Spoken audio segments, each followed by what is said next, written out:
Hello friends, welcome back to NX tech life. So friends, చాలా మంది seat allotment గురించి చాలా మంది వెయిట్ చేస్తున్నారు కదా.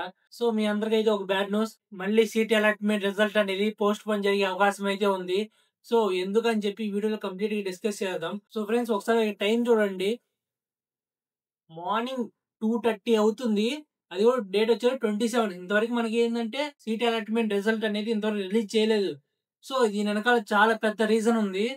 సో ఆ రీజన్ ఈ వీడియోలో కంప్లీట్ గా ఎక్స్ప్లెయిన్ చేసుకుందాం. సో ఈ వీడియోకి లైక్ చేయండి, సబ్స్క్రైబ్ చేయమని చెప్పి ఎలాంటి ఆశించట్లేదు. సో ఇక్కడ వచ్చేలోపు ఒక బ్యాడ్ ఇన్సిడెంట్ అయితే జరిగింది. సో ఒకసారి ఈ వీడియో చూడండి. ఇక విశాఖలోని ఆంధ్ర యూనివర్సిటీలో విద్యార్థులు ఆందోళన చేశారు. వర్సిటీలో అస్వస్థతకు గురయ్యారు. బీఈడి విద్యార్థి మణికంఠ ఏయూ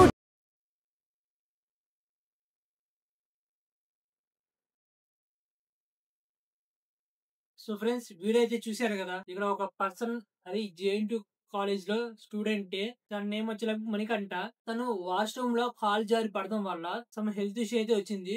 సో ఆ సిచ్యువేషన్ లో వాళ్ళ ఫ్రెండ్స్ అందరు కలిసి అక్కడ అంబులెన్స్ ఎక్కిద్దామని చూస్తే అక్కడ యూనివర్సిటీ అంబులెన్స్ అయితే ఉండేది. సో అక్కడికి వెళ్ళి ఎక్కిద్దాం చేస్తే ఆ పర్సన్ ఎవరైతే మణికంఠ ఉన్నారో తను వచ్చేలోకి నాకు ఆక్సిజన్ అందట్లేదు, ఆక్సిజన్ కావాలని చెప్పి అడిగారంట. ఆ సిచ్యువేషన్ లో అంబులెన్స్ లో ఆక్సిజన్ లేకపోవడం వల్ల, సో కాలేజ్ ఒక కేర్లెస్ ట్రీట్మెంట్ వల్ల తనైతే ఇప్పుడు లేడు. సో ఇది వచ్చేలోకి ఏం చేయాలో అర్థం కావట్లేదు. సో దాని వల్ల ఆంధ్ర యూనివర్సిటీ స్టూడెంట్స్ ఉన్నారు కదా, సో వాళ్ళందరూ కలిసి ధర్నాకైతే దిగారు. సో వాళ్ళకి న్యాయం జరగాలని చెప్పి వాళ్ళైతే ధర్నాకైతే దిగారు. సో ఆ సిచ్యువేషన్ వల్ల మనకి సీట్ అలాట్మెంట్ రిజల్ట్ అనేది పోస్ట్ పోన్ అయితే జరిగింది. సో ఏ డే వచ్చిందో కూడా మనం క్లారిటీగా అయితే చెప్పలేం. ప్రీవియస్ గా నేను టైమింగ్ వచ్చేలకి ఎగ్జాక్ట్ గా ఎలా చెప్పానంటే, ప్రీవియస్ గా కొన్ని సీట్ అలాట్మెంట్ ఉన్నాయి కదా, అది ఏపీజీ సెట్ గురించి వాటి సీట్ అలాట్మెంట్ డేస్ అయితే కంప్లీట్ అయిపోయినాయి. సో వాళ్ళకి వచ్చేలకి 6 నుంచి 8 లోపు ఆ టైమింగ్ లోకి అయితే వచ్చేసింది. సో నేను దాన్ని బేస్ చేసుకుని మాత్రమే, సో నేను దాన్ని బేస్ చేసుకుని చెప్పాను. సో దానివల్ల ఇప్పుడు వచ్చేలకి ఇక్కడ, సో అక్కడ ఈ ఇష్యూస్ జరిగిందని కూడా నాకు తెలియని కూడా తెలియదు. సో అందుకని మీకు చాలా మందికి రిప్లై కూడా ఇవ్వలేకపోయాను. సో ఇంకా మనం అయితే వెయిట్ చేయాల్సిందే.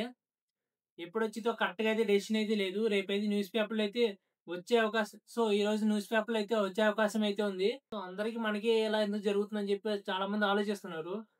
సో ఇంక తప్పదు. మనం ఏం చేయలేము. గవర్నమెంట్ అలా ఉంది. ఎందుకంటే ఆంధ్ర యూనివర్సిటీయే ఏపీపీసీ సెట్‌ని ఈ సంవత్సరం కండక్ట్ చేసింది.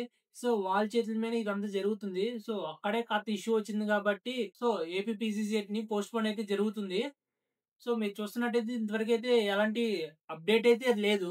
సో ఫ్రెండ్స్, ఇంకా మన చేతిలో అయితే ఏం లేదు. వాళ్ళు ఎప్పుడు అప్డేట్ ఇస్తే నేనైతే అప్డేట్ ఇస్తానికైతే అవకాశం అయితే ఉంది. సో నేను కూడా ఎలాంటి డెసిషన్ తీసుకుందాం అని కూడా అనుకోవట్లేదు. సో వాళ్ళు అప్డేట్ ఇస్తేనే మీకు అప్డేట్ ఇవ్వగలను. సో ఈ వీడియోకి మీ ఇష్టం. మీరు లైక్ కొడితే లైక్ కొట్టండి, లేకపోతే లేదు. సో ఇన్ఫర్మేషన్‌ని కాస్త ఎవరైతే ఇంతవరకు వెయిట్ చేస్తున్నారో వాళ్ళందరికి పాస్ చేయండి. సో మీకు ఇంకెలాంటి డౌట్స్ ఉన్నా కూడా కామెంట్ సెక్షన్‌లోకెళ్ళి కామెంట్ చేయండి. నేను వెంటనే మీకు రిప్లై చేస్తాను. సో ఇది చాలా బ్యాడ్ న్యూస్ మనకి. ఒక స్టూడెంట్‌ని మనం కోల్పోయాం. సో ఇంకా నెక్స్ట్ వీడియోలో అయితే కలుసుకుందాం మనం.